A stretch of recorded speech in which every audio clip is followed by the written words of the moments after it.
Hey, There we are. All right. Hey, everybody. Thank you for being patient with us.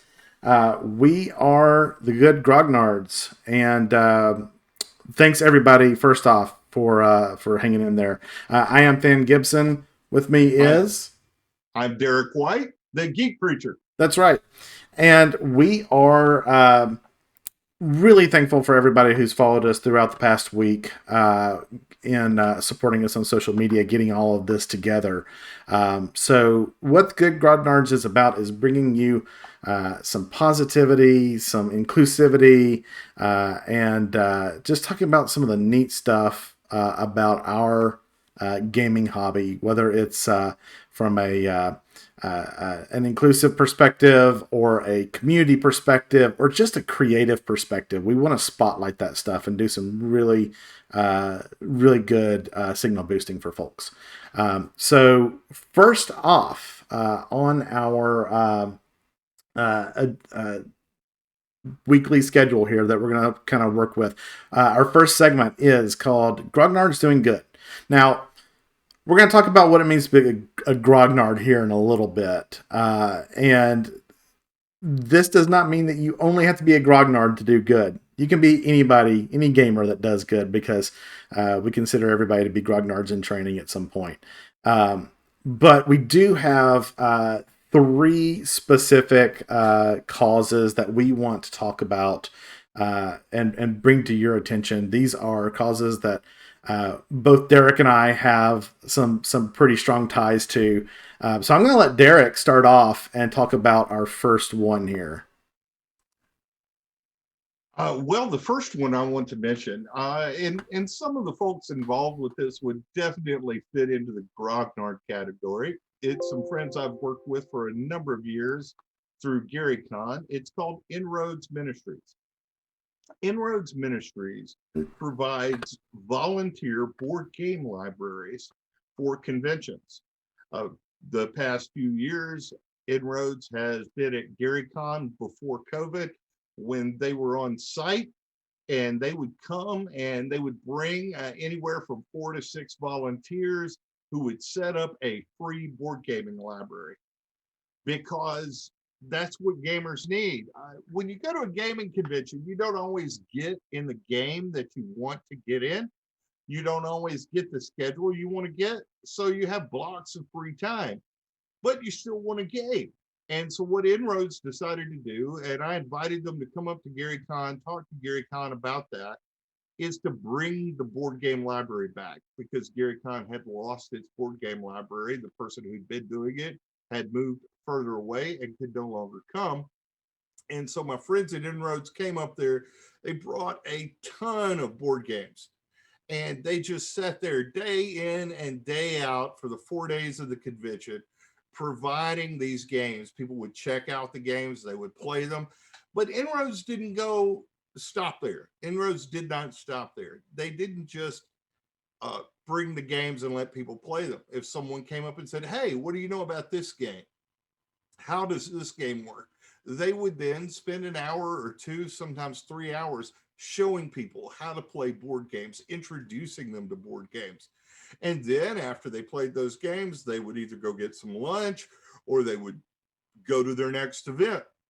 And so it's a wonderful thing that these folks at Inroads are doing, is making sure that gamers have this activity at a gaming convention for no charge.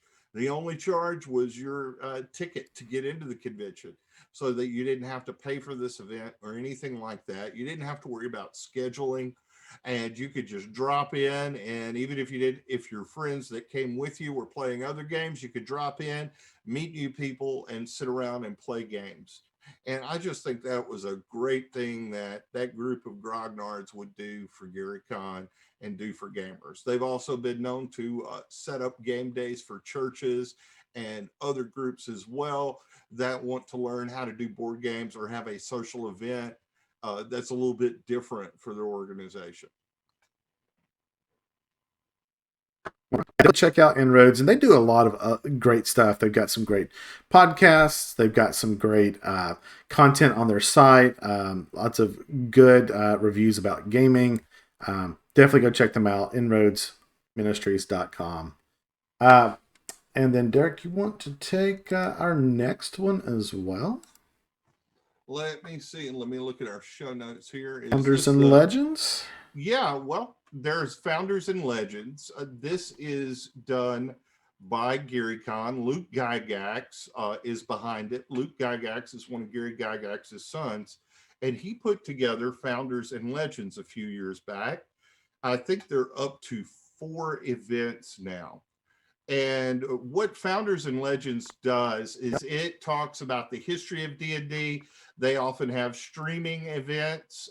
They will play games online. They will have people who have been in the industry to come and talk about what the history of Dungeons and Dragons is about. But yeah, they're grognards. Yeah, they're talking about the history of D&D, but they're grognards who want to do good. And so I know in the past they have supported Extra Life. And Extra Life, for those not familiar with it, is basically an organization. I'm saying basically way too much, but Extra Life is an organization that works as a charity and allows you to play games and raise money. So you get to raise money for different types of charity. Very often, the charities that Founders and Legends has raised money for, I know through GaryCon, helps children. This could be children with disabilities, children with health issues, things of that nature. So Founders and Legends, which is deeply in the Grognard territory because you've got so many old school gamers and so many people who have been around the hobby for a long time, who take part in that, who talk about the history of D&D, that it's just filled with grognards.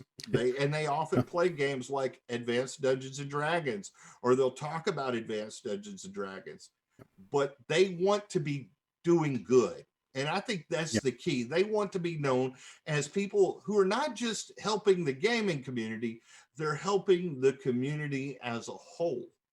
And this is what's essential in all of this, is making sure that, yes, we're playing games. Yes, we're having fun. Yeah, we're having a wonderful, wonderful time. But we know that there are others out there that life's not treating so well. We know there are others out there that are facing difficulties. And that's what organizations like Extra Life do. And so through groups like Founders and Legends, you can go in and watch that. I believe they are coming up on June 24th and 25th. July So 24th. July 24th. I'm sorry, July. Yeah. We're in July. They're coming up on July 24th and 25th. And they're going to be promoting that. They're going to be pushing that. So I invite you to go check out Founders and Legends this year. You'll see the link to that later on. And we just want you to support these grognards doing good. Yeah, and also when you go look at Founders and Legends, it's not just the old school stuff. Founders and Legends to me is a good. It's really what we want. It's a good example of what we want from a gaming community. You've got some old guard mixed with some new guard in there. Typically, Luke has some of his friends who are more modern gamers, more modern streamers in there. I think this year, I think Satine Phoenix is going to be hopping on. I think I saw B. Dave Walters is going to be on. Some really great modern gamers, modern gaming personalities. But then you've also got Stefan. I always get Stefan's name wrong. Picorni. From Dwarven Forge, who runs a fantastic AD&D game. If you've never seen Stefan run his AD&D game, it is a treat. And don't talk. Do not talk. I remember one year at GaryCon, I had to come and tell one of his players something that was very urgent. And oh man, the look that Stefan gave me. If he had been rolling a 20 and made a natural 20, he would have critted on me and I would have dropped dead. I do not know if death stare is a stare. It should be a spell. It should be a spell in every edition of D&D, but it was power word kill. That's what it was, but it was power stare kill. There you go. And I ran out of there, man. And I'm not easy to scare. So yeah, definitely go check them out. Twitch.tv/GaryCon Live. That's where you're going to be able to see all of the streaming this year, July 24th and 25th. And up next, one more here that we want doesn't do that. Haunted Holler Painting says Stefan doesn't do that to be doesn't do that to be doesn't do that to me because I buy him drinks. Nice. Yeah, right. Try it. Try it. I know haunted holler painting. I want you to try that. Try. Yeah, try it. Try it. All right. So last one, Grognard's Doing Good that I want to talk about. So if you are a GaryCon regular, you probably know our good friend Matt Rauscher. Matt is the creative mind behind the Pickled Dragon. And if you're not keeping up with Matt's story, Matt suffered a bizarre morning accident getting out of bed one morning and ended up paralyzed from the chest down. And he is just a really great guy, super creative guy. He was the second person I met at GaryCon. Derek was the first, and Matt was the second. And they're getting ready to move. Matt needs to get into a house that is better suited for him, and they're getting ready to do all that, but they need some assistance with that. And so he's got a GoFundMe page, and absolutely, if you know Matt, go check out the GoFundMe and donate directly. But if you don't know Matt personally and you want a little more incentive, there's a great little affiliate program that's happening. The folks over at Adventures in 3D, which is a 3D printing, miniature printing and modeling Etsy shop, are doing a fantastic little month-long program to help Matt. If you use the code GETPICKLED off of the Pickled Dragon, you get 20% off your order, and then any proceeds from that that are tagged with that code go to Matt's GoFundMe page. So it is a great way to get a great deal on some really fantastic miniatures. I picked up a Tarrasque miniature full size for about $60 with this. So definitely go check it out. But then you're also helping out a fellow Grognard. So we'll have the links. You see them on the screen here, but we'll have the links on our YouTube recording after this when that comes out, so you can follow that, and we'll post all these links out as well on our social medias. So go check that out as well. All right. So now that we've talked about some Grognards doing good, let's step back a little bit. Let's talk about. Well, first off, I guess we need to talk about who are the good Grognards. Why are we doing this, Derek?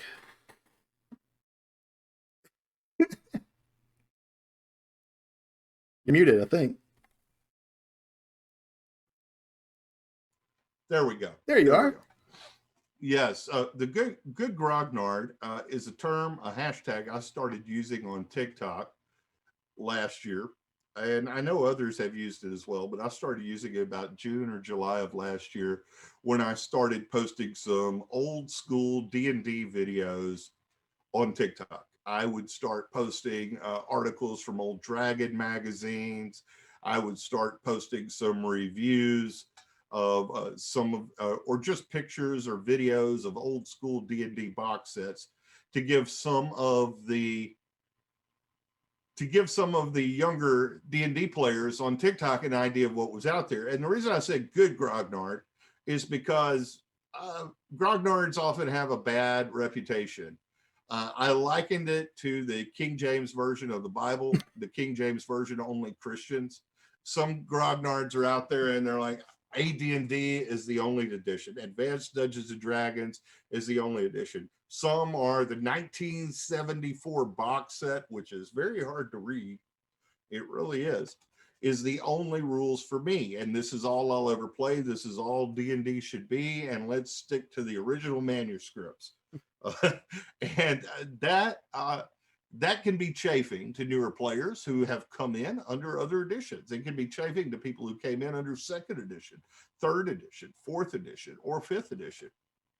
And so I started talking about good grognards because I wanted them to know that, yeah, I'm an old gamer. Yeah, I love the old styles of play, but there are things about new editions I like. And so that's what I started doing. And I started using that hashtag because sometimes older gamers with their hair a little gray and their beards a little gray tend to have that get off my lawn mentality. And I don't want to come across that way. I don't want you to get off my lawn. I want you to get down and roll some dice at my table. Yeah. Yeah. I think that's actually a pretty good segue into what is a grognard in general. We posted this up on our website, thegoodgrognards.com, and we did just a quick summary of what is a grognard and what makes a good one. Go check that out and let us know what you think about that. If you agree with that definition or not. Basically, the word grognard is originally from it's a French term. And we're all pronouncing it wrong, by the way. It is Grognard. There is no D on the end of it. Grognard. It means to grumble. They were the veterans of the Napoleonic War, who were the old guard who were grumbling about the new ways of the military. And boy, does that not just sum up our tradition, right? The old guard grumbling about the new guard. So it's pretty fitting. But I think that what you said there, Derek, is exactly true. Like, we like to grumble sometimes, but we're not always grumbling because the new guard is changing ways. We're sometimes grumbling because the old guard needs to change their ways a little bit too. Okay.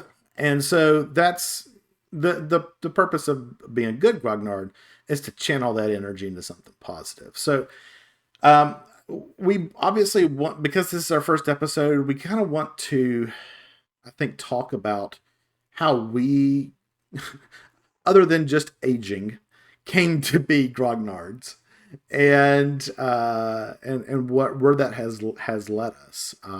So, Derek, start us off. What's your history with the role playing hobby? How did you get into it? And how did you become a grognard? Well, let's see. I got into role playing games, and I believe it would have been 1983 with the Tom Mulvey book. And so I played the basic set of D&D, and then my friends, back then we didn't know that the basic D&D set was a different rule set than Advanced Dungeons and Dragons. We thought it was an entryway into Advanced Dungeons and Dragons. So I played the Mulvey box set. Well, I actually didn't even have the box set. I just had the book. And I got into it with that. Then my friends at school, who deigned to let me play with them now that I actually had a D&D book, I started seeing their books that said Advanced Dungeons and Dragons. And of course, in my mind, if they're advanced, well, then I better be advanced. And so I got the Advanced Dungeons and Dragons book, and I guess it was at that moment I became a grognard. If we just define it as grumbler, because one of the things that Advanced Dungeons and Dragons is it's a lot more complicated than the Mulvey Dungeons and Dragons was. And so I began to grumble some about the complications. I didn't grumble a whole lot, but I kept some things from basic D&D in my games, especially ability score checks. I really liked that, which is funny because that's come back today. And then I got out of role playing as I started dating and things of that nature. And then in the mid 90s, I decided to get back into tabletop role playing games. And so I picked up second edition, began playing second edition, which I really loved. I liked the clarity of it. I liked a lot of things about second edition. And I had not been playing second edition maybe a year. and Wizards of the Coast released third edition. And I just got mad. I got mad. And I got mad because I'm just like, man, look, I just bought back all my first edition books. So I got all my first edition books back, but oh, wait, everybody's playing second edition. So I went out and I bought second edition books. I'm in my mid 20s here. I don't have a lot of disposable cash. And now they're telling me another edition's coming out. Well, damn it, I am not going to play this new edition. And then my DM said, guess what? We're going to play third edition. I really like these rules. And so I would say that's when my Grognard really started growing on me. And I was grumbling, oh my goodness, I've got to buy another book. So I would say anybody out there watching, if you complain about having to buy another D&D book, you're standing in good company because you two are Grognard. We complain a lot about, look at Wizards of the Coast. They're putting out another source book. I have to spend more money on it. No, you don't. You want to spend more money on it because that is part of our addiction right here. That is part of our hobby. Yes. And so true. I played third edition. I really loved third edition. Once I got into it, I really liked it. I played fourth edition. I did not play fourth edition a lot. There were things I liked about it, but there were things I didn't like about it. And I think part of the Grognard experience for me is the first part that I guess part of the Grognard experience for me is the grittiness of the gameplay. Mm-hmm. I wanted to play heroic characters, not superheroic characters. Or I wanted characters who grew from being really weak and could almost die to somebody who became heroic and then became superheroic. And one of the problems I had with fourth edition, and this is just me, if you enjoyed fourth edition, which had a lot of flavor to it, I liked some things about fourth edition. And if you enjoyed that, that's great. But I felt like really quick early on, you were really strong, you were really powerful. And so for part of me, that Grognard experience is my character might die. My character might get killed. And so I'm not a big fan of balance in games. Than will probably disagree with me on that because Than is also my DM and he's probably he runs some of the most balanced encounters I've ever seen a DM run in a game. And that's really great. And I enjoy that. But when I run a game, don't expect balanced encounters because Sir Robin was right. Run away, run away, run away, run away. That is sometimes when you come to an encounter in my game, if you're second level and you see a beholder, you're supposed to run. You are not supposed to fight that thing. You would still run in my game. Just because I run balanced encounters doesn't mean I'm not going to throw something you should run away at. But I got a question for you. So we've talked about D&D, but what besides D&D, what are some games that you've grown up with? That I grew up with, yeah. role playing wise. Yeah. D&D was the only role-playing game when I was a kid. We couldn't find anything else. I mean, I grew up in small town Louisiana. Now, I will tell you the pictures of what I saw in Dragon magazine. When I could find a Dragon magazine, I always wanted to play Jaroon. And I never could because you couldn't find it. Or you had to order it. And there was no way my family was going to do mail order because that costs money. And we were poor white trash in the backwoods of Louisiana,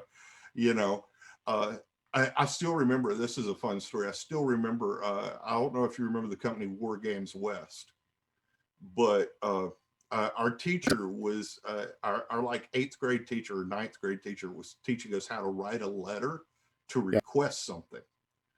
And so she said, for the class project, you have to write a letter to a place and request something to get on a mailing list. Back then, you actually had to request to be on a mailing list. It's what true. A novel idea. Yeah. And so I sent a letter to War Games West to get their catalog of games. And they would show all these different games they carry. And so with War Games West and Dragon Magazine, there was another game that I didn't get to play until I was an adult called Call of Cthulhu. And I absolutely love playing Call of Cthulhu.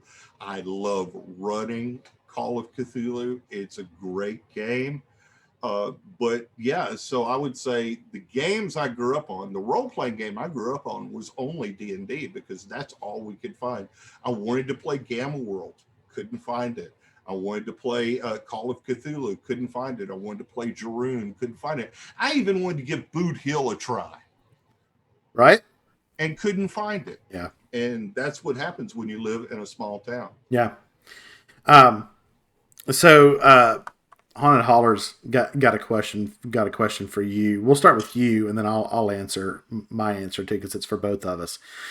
So, what was your first set of dice that did not come in a box set, and what was your favorite growing up? He says, "I love Chessex opaques.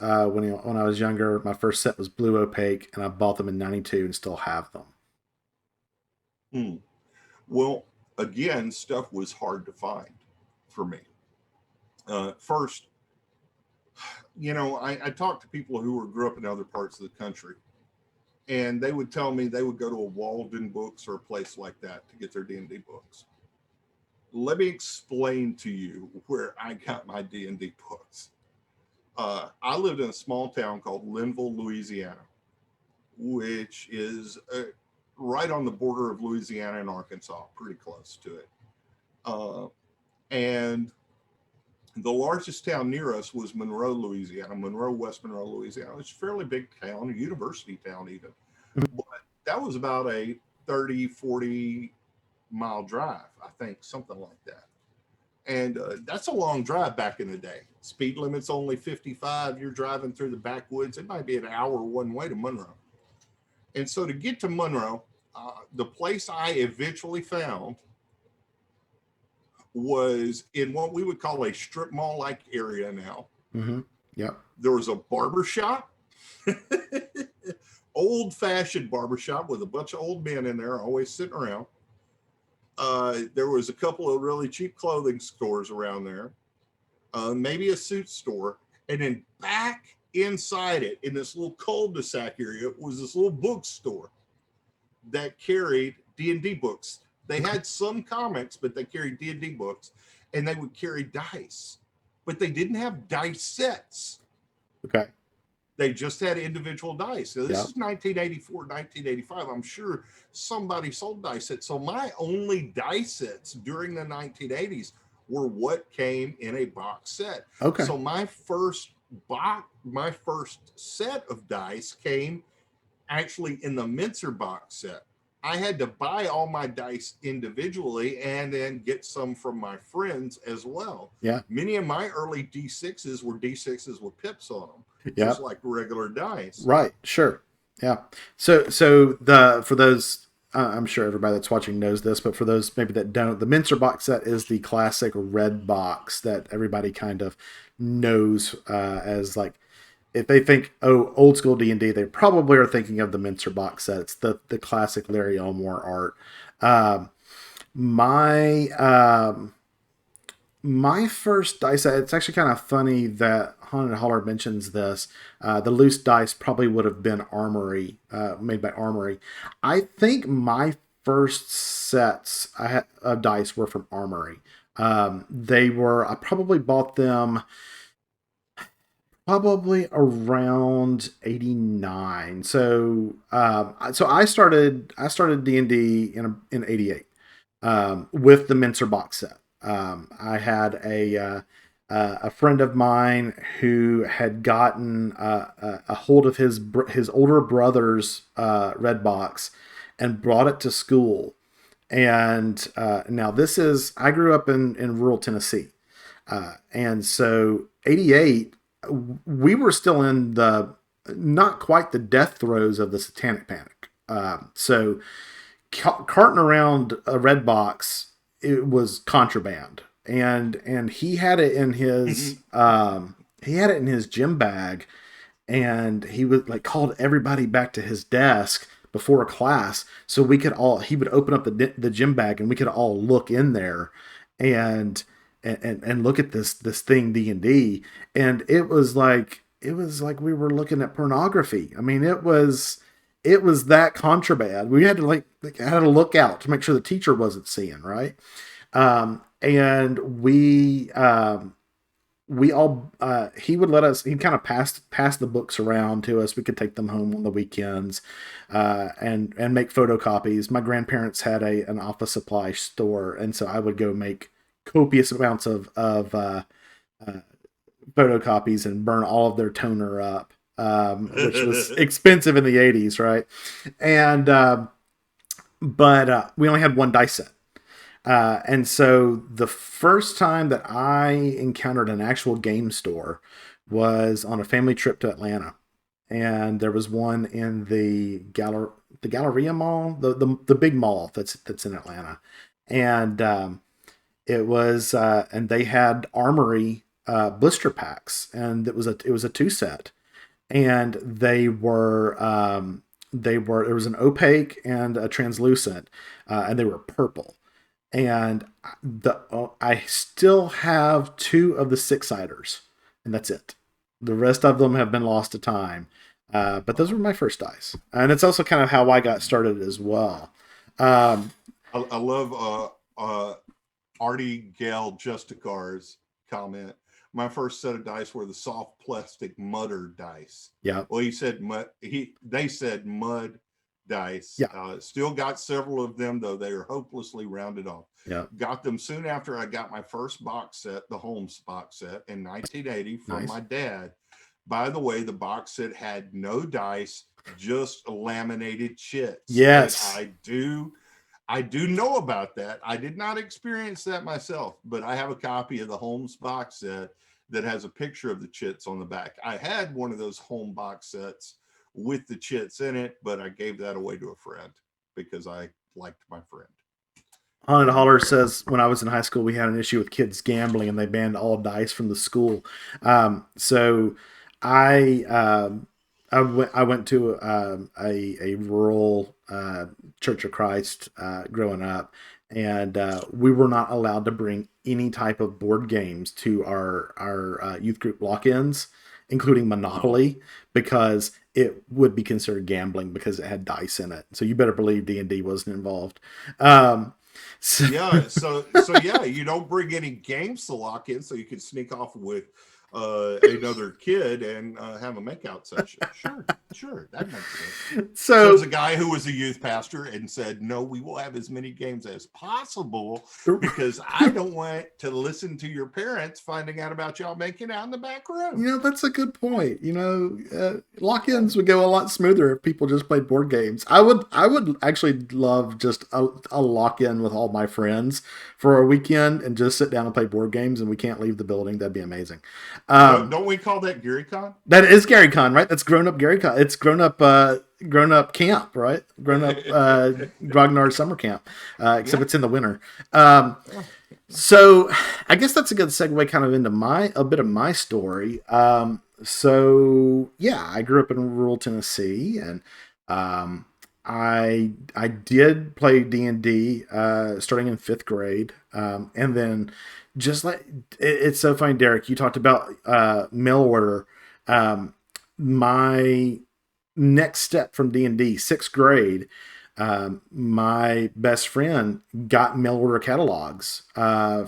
His parents would get all these mail order catalogs for these random things, and it was so strange because he had this, and I have no idea what this catalog was, because it felt like it had a little bit of everything in it. And in the back of it, there was a small section for games, and there was an entry for a Teenage Mutant Ninja Turtles role-playing game. And we were like, "Wait, there's a," and it was 6th grade, and it was 89, so it was like it was Turtle Power time, right? Like that was us. And so my friend and I are like, we should get this. Like, let's order that. And so like we pulled our money together, and he got his mom to order it. And boy, that was an awakening for a number of reasons. First off, we realized because the Teenage Mutant Ninja Turtles role-playing game was based on the original comics, not this cartoon we've been watching. We realized how dark TMNT was. Um, and then the second was it was Palladium. And if you guys have never seen a Palladium role playing game, you want to talk crunchy. Oh Lord. That is some serious crunch right there. Everything's a percentage. Mm, You got 50 different percentages you got to keep up with. And so like we moved on from D&D pretty quickly. We did go back. We did TSR's Marvel Superheroes. We did Haunted Holler mentioned earlier Shadowrun. We did Shadowrun for a little bit. wow. And of course then we got into high school, and I think Haunted Holler mentioned this as well. Vampire the Masquerade. We hit our goth phase, and we're all brooding in the dark corners, and played. I played vampire through high school, um, and but it was about my junior year in high school, about '94, that I really solidified myself with what I would consider my first gaming group, and it was a group of guys, and it was just guys. And this is one of those things that I regret. Um, we There was about 8 of us, and we'd get together and we played D&D every weekend, and it was amazing. But yeah, yep. Where I was tracking this Haunted Holler. I figured we were about the same age. You were naming off some of the same games. Um, the We had girlfriends. It was high school. We had girlfriends, and class of '96. Yep, same here. Um, we didn't let the girls play. We were like, oh no no no no no. We'll go out on dates with you on Friday night, but Saturday all the guys are going to get together and play D&D. And See that is how my experience. We talked about this before, Thad. That's how my experience was so different, because as soon as I started dating, I was like, holy crap, I have a girlfriend. I have a car. I am, yeah, D&D would be fine, but I got a girlfriend. Oh my God. Because I was such a geek. The idea that I actually had a girlfriend and a girl that wanted to go out with me and a girl that wanted to spend time with me was such an amazing feat in my mind that, yeah, D&D just became the books I would read for fun on the side, and so yeah, I never really thought about playing D&D. So my early years of D&D, it was like 83 to 86, and I stopped playing for almost a decade, yeah, and there's a whole big story about that I won't go into, but yeah, I picked D&D back up in about 95 or 96, yep. and I haven't looked back since then. And I do miss that. I probably would have stayed in college the first time a lot longer if I'd have been playing D&D. So Though, we'll get to the college years in a minute for me, but it doesn't necessarily help. Um, but and I would say that's my first spot where if I could go back and make a change about the way I played gaming in my youth, that would be the first spot I'd go. And I'd go back yeah, and I'd say, hey, you need to let those girls play because they're smarter than you and they are more creative than you. And they probably can tell some better stories than a bunch of guys sitting around swinging swords all day. Um, and once I came to that realization in college, and once I started playing Vampire lent itself to a more diverse group, I think naturally, just by the nature of the subject matter. I always played vampire with girls. There were always girls in our group, yeah. but or women by this point because we're talking college. But that's where, and I would say that's also, and I want to ask you this too, Derek. Like, when did you first start gaming with people that were not like us in whatever way? Um, let's see. See, in the 80s, it was just me and the guys gaming. But I was the stupid guy in the group that would always try and talk to some girl and get her to try and play with us, and they never would. None of the guys in our group was opposed to it, but I was just like, hey, she's cute. Maybe she'll play D&D with us, and that's the way I was. But the first time I played with people who were different than me was a long time. And I wish it hadn't been. But that's all I was around. That's a part of the culture I grew up in, Um, growing up in the South as a Southerner, um, when you wanted to hang out with people who were different, if you wanted to hang out with a girl when I was a kid, especially if you're a straight white guy, you're going to, the only reason you want to hang out with her is because you want to date her. That's what you're taught. That's what you're told. You can't just be friends. You just can't hang out. And I had friends of color in school, and when I would talk to them about us going and hanging out, not like after a ball game or something, but hey, let's just go catch a movie together. Let's just go drive around together. And I was just naive about some things in my culture that I didn't understand. And I remember one of my friends of color in school told me, he said, Derek, man, if we go hang out, somebody's going to think one of us is selling drugs to the other. And I was just like, that blew my mind. So it wasn't until I was grown and I was married that I played my first D&D game with a female, and that was my wife. Yeah. That was my wife. When I started going to conventions, I started playing with people of different races, different ethnicities, different religious backgrounds, or atheists and agnostics, all kinds of people, people of different color. So I would probably say, I was almost 30 years old. I was almost, in fact, I can tell you, it was probably 1999 or somewhere around there. Because I remember one of the first conventions I went to, I was almost 30, because I grew up poor. There's no way we could ever afford to go to a gaming convention. Absolutely.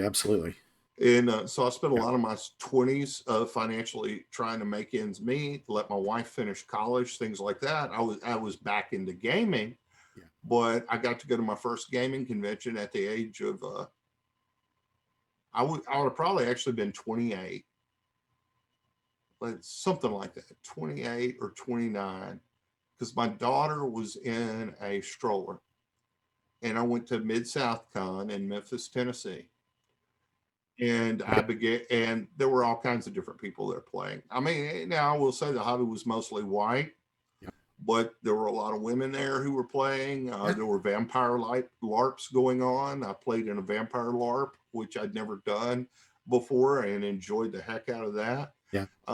Lots of different cosplayers and different people at the gaming table. So I was grown and married before that. My table was not very diverse. And it was just a matter of the culture in which I grew up and the culture in which I was enmeshed. It wasn't a matter of choice. And like I said, I wanted girls to play in the game, especially the girls in school I knew who liked the same books I did. Now, you may want to know, how do I know they liked the same books I did? Now, this is something you don't see in the modern world. One, of course, I could observe the book they're reading, but then that means I'm staring at the girl and she's going to notice. So what would happen is I would go to check out a book in the library, and we had these library cards in the book that you would pull out. You would sign your name to the card, and then they would stamp it with the due date on the card, and then they would stamp it with the due date on the book. And so if I went and checked out, say, The Hobbit or The Lord of the Rings from the library, I would see what girls had read that. Yeah, right. And I would go, I don't care if she's 2 years older than me. Let me go talk to her. This is the pre-internet version of Facebook stalking. And if I'd already read the book, you go back and you pick up that book and you look at that library card to see if anybody checked it out. Since then, right? Yeah, that's also how we would find new people for our D&D games too. Yes, absolutely, and that actually is true, because even though I did have a whole group of guys, we were across, I think, 3 different grades in high school, and it was mostly because of that. We'd see Yeah, who was carrying around the books that we had. That is absolutely yeah, true. yeah. Um, gotta press We so much to see same y'all. for us. Same for us. We were across 3 different grades. My best friend was a year younger than me. Of course, he ended up skipping a grade Yeah, because he was that smart. yeah, But yeah, he was a year younger than me. Then there was me. I was the only person in my class that played, and then everybody a year older than me played. Well, there were a number of people a year older than me that played, 3 or 4 of them. yeah, And then our DM, our main DM, he was DM number one. I was DM number two, yeah. and he was a year ahead of them. So we spanned four The grades whole grades. at my yeah. Haunted Holler says he's got to head off to practice some lecture. Thanks for stopping by. I appreciate it. Thank you. Artigal Justicar couldn't play Vampire, made me feel dirty somehow. I Did, however, think that play I think that Werewolf was and ran a long Changeling campaign. I love Changeling. I Derek's in the middle of the D&D campaign that I run right now. They're dealing heavily with some Feywild stuff. We're playing 5th edition, and there is a lot of Changeling influence on my version of the Feywild. Yeah, yeah, yeah, absolutely. uh-oh. Absolutely. The whole Seelie Unseelie thing, like that comes from Changeling. Um See, I so thought you were just reading Irish mythology. well, I am. I have a whole book of it on my bookcase back there. Um but man, absolutely. I love Changeling. And so it has what we need to do sometime we need to do an episode on D&D art because you know I love D&D art. Um Tony DiTerlizzi was by far one of my huge influences, and he did a lot of the Changeling artwork, and loved looking at all that. Um, so my personal experience with playing with someone that was not like me, um, Vampire. Vampire was really sort of my gateway into that. I played with I LARPed. I LARPed with a group in Nashville for a couple of years while I was in college, and we had we had people of all gender identities. We had people of all sexual preferences. We had people of color. Vampire really opened my world to gaming, to gamers being from all backgrounds and coming together to play. Now, was there still a majority white? Yeah, there was, because it was still the South. Um, but we would go to some of the larger LARP events, and it was a little more diverse, and it was neat. It was really good. Um, there's pros and cons to Vampire LARP. There's some toxicity in the politics that happens in there that I don't like, and that's come out in some of the more controversial vampire uh, writing and developers that have come out recently. We won't go into those stories, but go look them up. You'll know who I'm talking about. But it's it definitely was what opened my mind there. That also was the time that My Best Friend in high school came out, which was a huge um, earth shattering event for me. I did not have a frame of reference for that, um, because I grew up in a rural church that told me that was terrible and awful and he was going to hell. And so that's point number two. That's the second point where I wish I'd kind of gone back and made a bit of change there.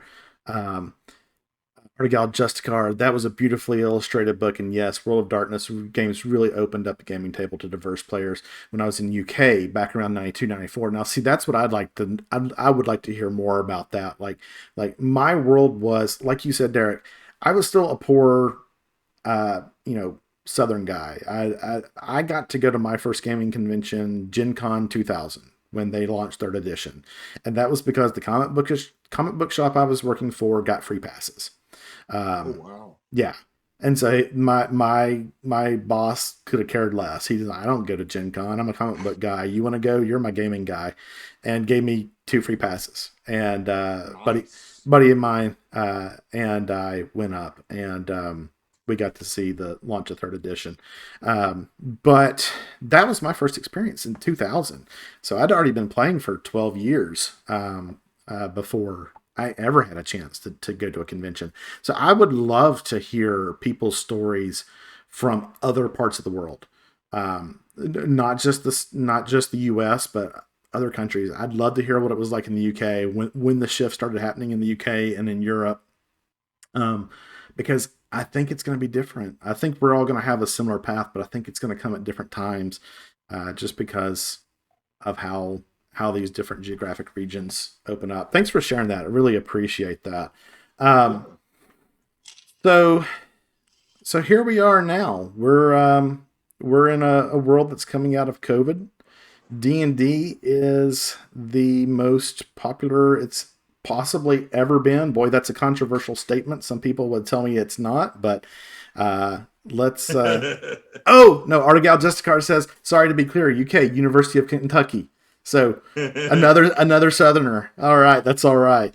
I still want to know about the UK though. But now you can find diversity in gaming everywhere, and that's awesome. Well, Yeah, I will say you can find diversity if you're more than looking you. for it, right? Yes, If if you're you're looking for it. looking for it. Not as much diversity as we would want, but a lot more diversity than there was back in the day. Yeah. I think one of my frustrations has been when we talk about diversity, I came across this really great source book. I think it was put out by Cobalt Press called Niambe. Is that right? Uh, it's like an African source book. For third edition? Yeah, I think it was for third edition. Niambe, yeah. Niambe. Yeah. And it was really good. And I liked it. And from what I understand, it had some good historical things. It was meant to be very inclusive. And it was meant to show the culture in a positive light. But at the same time, it was a little frustrating that I couldn't see that there were any designers of color on the team. Yes. I mean, I understand, because that's the nature of the industry, is there are so many white voices out there. I mean, there's just so many white voices out there. That said, could you not get a person of color to help as well on that? That would have made me happier. That's one of the reasons, and I will put in a promote for this. One of my favorite creators for Call of Cthulhu is Chris Spivey, who wrote Harlem Unbound, which, if you're truly looking for some diversity in gaming, Harlem Unbound is very old school because it's Cthulhu, and if part of old school is killing your character or making them go insane, that will happen in this game. And he even has thoughts in there. Some of the best stuff I've ever read on, as a person of color, saying, hey, as a white person, here's what you need to think about if you play a character of color. Because I was nervous about that. I'm nervous about that, playing a character of color in a game, because, it's like metaphorically putting on blackface. Mm-hmm. And I didn't want to do that. But what he said was so encouraging. And the line in the book that he put in there that really touched me was, you're going to make mistakes when you do this, but that's okay. And, I really thought about it, man. What would it be like to play a person of color living in 1920s Harlem? That would be scary. Yeah. That would be scary. That'd be scary without the threat of an elder god at your door. It's one of the reasons I love Lovecraft Country. If you've not seen Lovecraft Country on HBO, oh my goodness, that is some of the best writing, some of the best thoughts here. And I was just like, and my wife is a huge history buff, so we're watching this together, and she's going, "Oh my goodness, yeah, they're touching on this historical event," and I'd have to pause the show and say, "Honey, tell me more about that historical event," and she would, because she knows her history. She loves history. Our gal Justicar says, for an awesome Afrocentric fiction, check out Black Leopard Red Wolf by Marlon James. Definitely will. Absolutely will check that out. And I will recommend something for you. Epic fantasy. Nice. Pimp My Airship by Maurice Broaddus. He is an Afrocentric futurist writer. Awesome. And he wrote a steampunk novel called Pimp My Airship. I love it.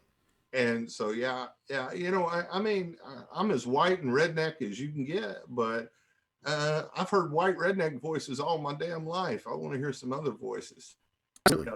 Absolutely. It makes me not just a better person. I could use that nice liberal. I just want to be a better person. It makes me a better DM. It makes me a better storyteller. Yeah. It makes me, it doesn't just make me a better person. It makes me think and expand my mind. Yes. And I don't know about you, Than, but I'm getting older, and my mind needs some expanding. Needs some expanding. Because when we get older, we get a little set in our ways. We ends over here get set in our ways. So, I agree. It definitely makes me a better storyteller to hear different voices.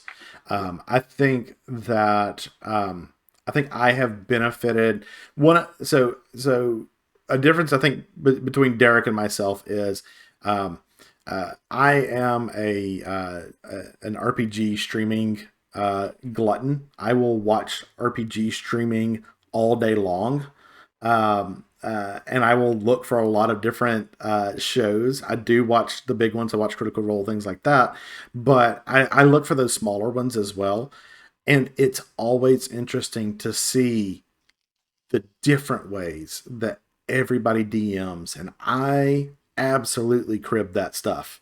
I absolutely say, I'm going to use that. I'm going to use that in my next game. I'm going to use that in the way that I tell a story and I set a scene and things like that, because I don't think about things that way. And that's really what I get out of watching shows like that. But see, that's because you have a better attention span than I do. I get that from TikTok. I get that from just little short bursts. I get it in 1 to 3 minute bursts on TikTok. Oh, well, it becomes a conversation. So I'll read the comments and things like that. Sure. Because there are a lot of what I love about TikTok, and this is my shout out to TikTok if you're a tabletop role player. What I love about TikTok is the diversity of the RPG community. Yeah. Because you've got creators of color, you've got trans creators of color. Yep. You've got trans creators all across the spectrum. You get LGBTQ voices, which we refer to on TikTok as the alphabet mafia. And, and you also get voices from across the pond. Yeah. And so I get to hear so much creativity. One creator on there is from Australia. And oh my goodness, the way she fleshes out her game world it embarrasses me. I've seen your game world. It wouldn't embarrass you, but would embarrass you is I know how many years you've been working on yours. She's probably she creates a new game world for every campaign set. I'm sure there are role builders that put me to shame. It just blows my mind. So let me put this to the poll here of the folks. Let's see how many we got in chat now. We got. It says 3, but I think 2 of them might be being you. Oh. I see at least one more in there. Okay. So I think as we're fleshing out what this series is going to be like, I think that's one of the things we need to talk about more is. How do we get those other voices out there that into our lives, right? Because you're going back to Nyambe. I have a copy of Nyambe.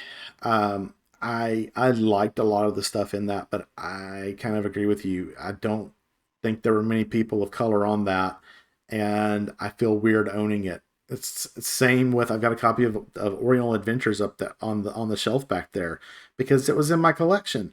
But boy, that's an awkward thing to have on your shelf right now.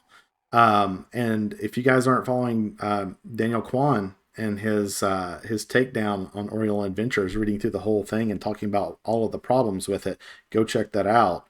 Um, I think we need to have those conversations as good grognards and say, "Hey, here's some things that you know we recognize them as being decently created products, but can we do better?" And calling some of that stuff out. So I think that's maybe a topic we'll talk about down the road. And then also talking about those voices out there who are some amazing creators that are doing some good work and focusing the signal on them instead. If you want to play an Asian culture inspired game, there are better sources than Oriole Adventures, and and Yeah, and and we I we wouldn't can mind talk us. about that. I think that'd be a great idea because I would love to talk about how that messed me up Yeah, because you know here's the thing. There are two books I read. One was very helpful in my future life and in my future work, Deities and Demigods, which really got me interested in mythology, to checking out books on mythology yeah, and to reading about mythology. The point that my high school term paper was on mythology and its effects on ancient man. uh, but uh, but because but because Deities and Demigods was so spot on, I made the assumption that Oriental Adventures was. And so that brought me way too many Asian stereotypes into my life, which were problematic. And so when I got into my 20s, I started realizing, wait a second, these stereotypes are just that, they're stereotypes. yep, And that was a problem. That was a problem. So I'd love to talk about that more. yeah, yeah. I think so. Agreed. And every game system that we've talked about tonight has at least one of those books, and we've named a good healthy number of classic games that if you go look back on their publication history, there's a couple in there that we need to talk about. And and and and I don't mean to dismiss those, and that's something I want to get across to the grognards, the old guard grognards out there that might be watching this. We're not saying that those books were not good.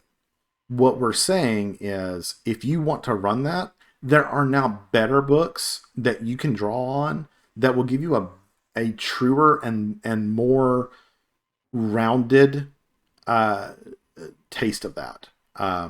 Well, and here's the other thing that I've noticed, and this comes from my historical studies as a theologian. Well, one of the things is that we realize that scholarship progresses and that our study of history, our archaeology, and all of that progresses and we learn more facts. Yeah. So when you're playing a game in 1983 or 84, based on what they believe to have been historical facts about a culture, that then led to racial stereotypes that were problematic. But then over the next 10, 20, 30 years, scholarship begins to advance. And we begin to see that many of those so called historical facts were very biased by certain white explorers. And that new archaeology and new cultural anthropology open that up. Yeah. We begin to look at that. And I face that problem in my own field. Sure. I got something from, I won't say who it was, but they sent me a link to a book on religious theory.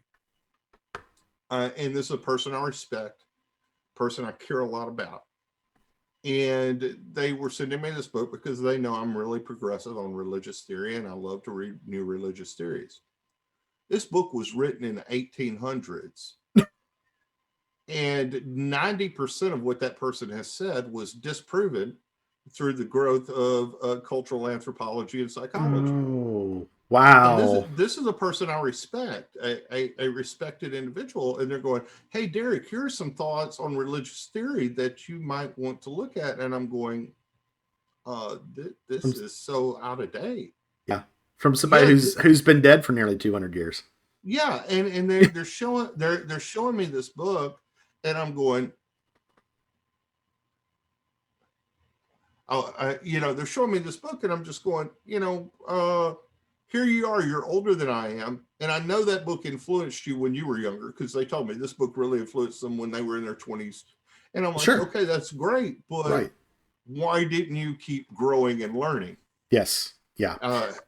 Artie has Yes. a comment. I was going to say two great comments. First off, I really applaud the idea of this stream. We older grogs need to have these conversations and to be more conscious of the problems of past cultural appropriations. This doesn't mean we had anything but naive enthusiasm, but we are hopefully older and a bit more sensitive to the themes of our games now. Thank you so much. Paste that. Put that somewhere. That is our selling point. That is why this man came to me and said, "Derek, we got to do this." That's absolutely it. That is absolutely it. We did it, Dad. We did it. We did it. First episode done. Someone actually understood what we were trying to say. We got it across. Good night, everybody. You are now our top #1 fan. We love you. Yeah. You can tell Haunted Holler and Innroads Ministries, we love them, but you are our #1 fan, Artie, and we love you and appreciate you. Really appreciate that so much. No, that last statement especially, that is the crux of it. Naive enthusiasm. Exactly. Oh my God. And it is. I'm going to use that in a sermon someday. We are, and it's okay. That is okay to have that naive enthusiasm, but you've got to keep learning. You've got to keep growing. You can't be set in those ways, because we need to lose the naivety. Exactly. We need to stop naivete. Naive. That's naivete. It. Naivete. We need to lose the naivete, but keep the enthusiasm. So you as the preacher among the two of us, I'm going to let you quote Paul rather than me. When I was a child, I spoke as a child, but when I was a child, I spoke as a child. But when that which is perfect is come, we shall see face to face. Yeah, and now that I'm older, I shall put away those childish things. Right? Yeah, that's it. Yeah. But in the context of that, here's the thing. Yep. That can be misused too. Oh, absolutely. Absolutely. Because I'm going to. Here's the thing, and I heard this recently. See, folks, this is what I get for trying to step in Derek's territory. Yeah, I get that. I get that. Now let me hear. Let me tell you this. Let's talk about this child thing, because this is important. Because we both started playing when we were kids, right? Yeah. Yep. All right. Now Paul says it put away childish things, but what did Jesus say? What did Jesus say about children? That's a good point. Let the little children come unto me. All right. Now we think that means naivete. Yeah. Naivete. We think that means, the children come naively, they don't question. Obviously, anybody who says children don't question has never had a fucking. Careful, we're gonna get demonetized. Yeah. Anyone who has ever had a child knows they are filled with questions. Absolutely. So when Jesus says, "Come to me like a little child," he does not mean come to him naively. He means come to him with questions. Yeah. And so we have enthusiasm, and sometimes it's a naive enthusiasm. But if we have the enthusiasm of a child, your child, when they are enthusiastic, asks the most questions. Yeah. And that's what we need to do. We need to ask those questions. Yep. And we need to have the enthusiasm of a child. So to get back to Paul, Paul is saying, put away those childish things. Paul's, of course, meaning useless, because, well, Paul didn't always have a great look at family life, because, he said, don't get married, be single like me. But what Paul is saying is, put away those things that are no good. Right. Put away those things which you've outgrown. And I think your point on that end is well taken. Yeah.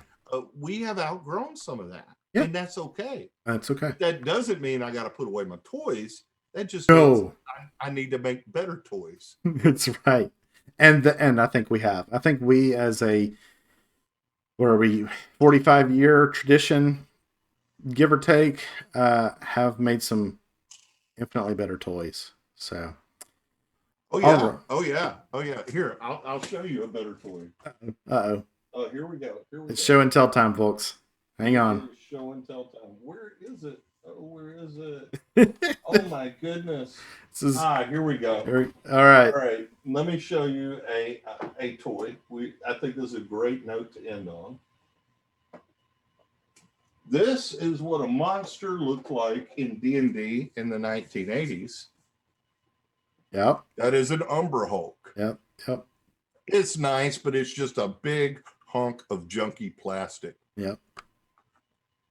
But then look at, I can never pronounce this right, Ochug. Yeah. Look at that baby.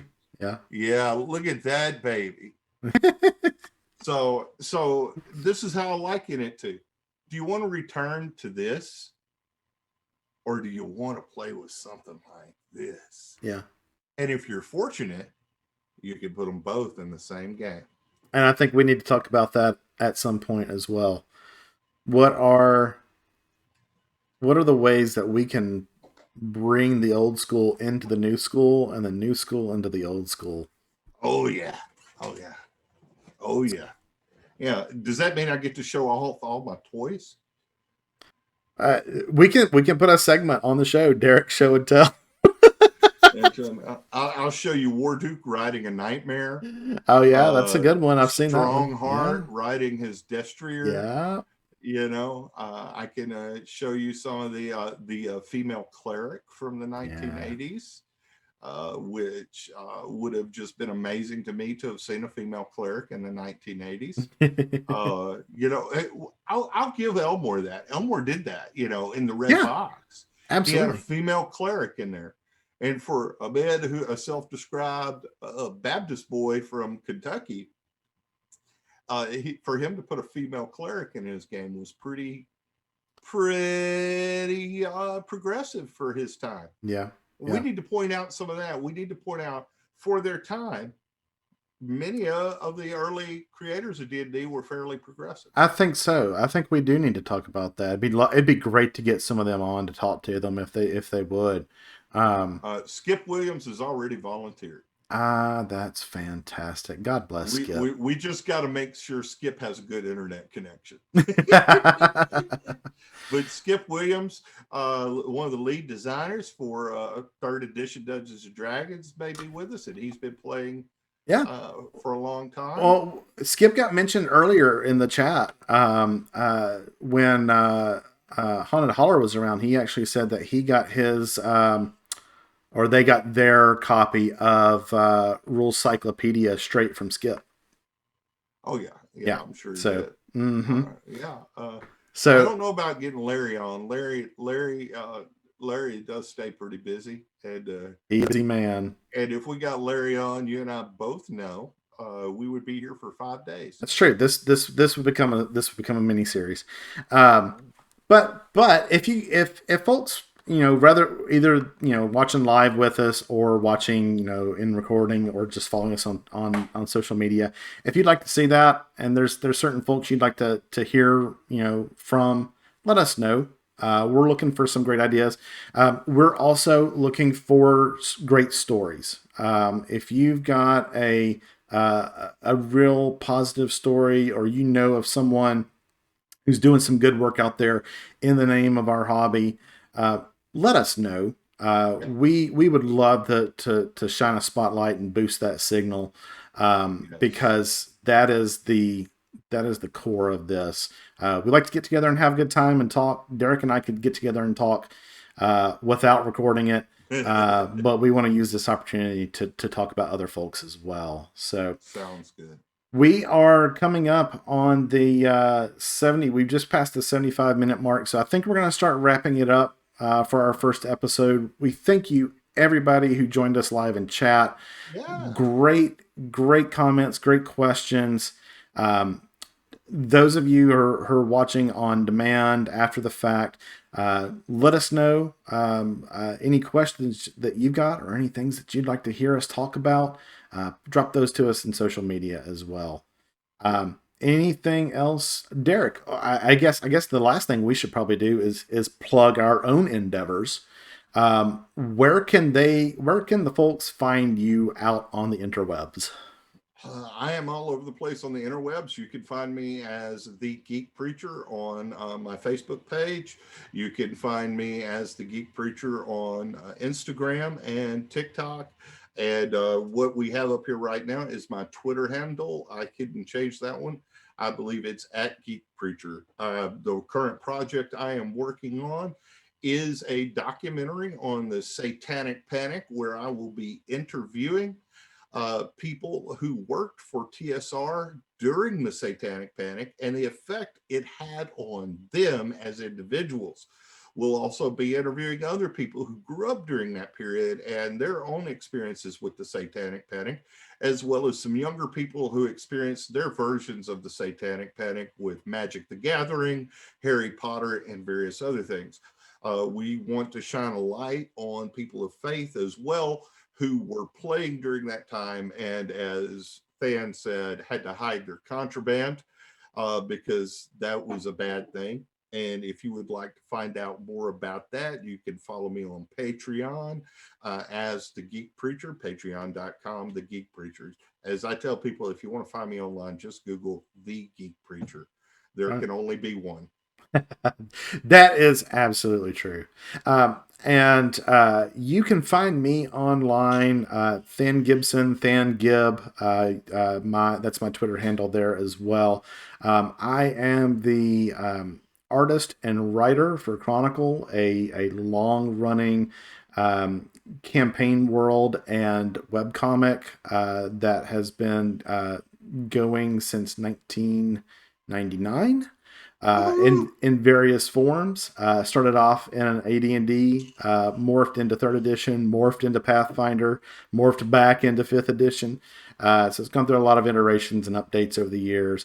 But you can find that at chronicle.cc. And you'll see some updates there real soon as I get back into the swing of things with that. And then you can also follow me on Instagram. I also have my own Twitch channel, Than the Chronicler, and I will do occasional art streams where I just sit and draw.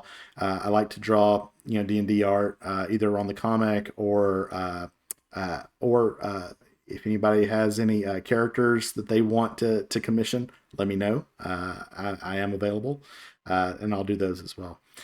So and that's I will say that Than is probably one of the best artists I've seen in a long time. But I also love his campaign world, and you need to check it out because it is a lot of fun to play in, and he has put so much thought into it. And I am just honored that he invited me to jump into a long running campaign where I know hardly anything about it, but I'm able to pick it up on the fly. That's the goal. The goal is to get as many people to play in this world, and you can come not knowing anything, and don't worry, I'll exposit all over you. Yes, and you'll be able. And it's as dirty as it sounds. He exposits all over. He just exposits everywhere. But you'll also be able to find us both at various gaming conventions, especially like GaryCon. That's where we both met, and it's near and dear to our hearts. So you'll find us there, and I'll be running Chronicle games at GaryCon and do it every year. All right. Well, I think that's it, Derek. Any final thoughts for our audience? May all your hits be crits. Love it. Yeah. And until next time, everybody, be good to each other out there. We'll see you soon. See you soon.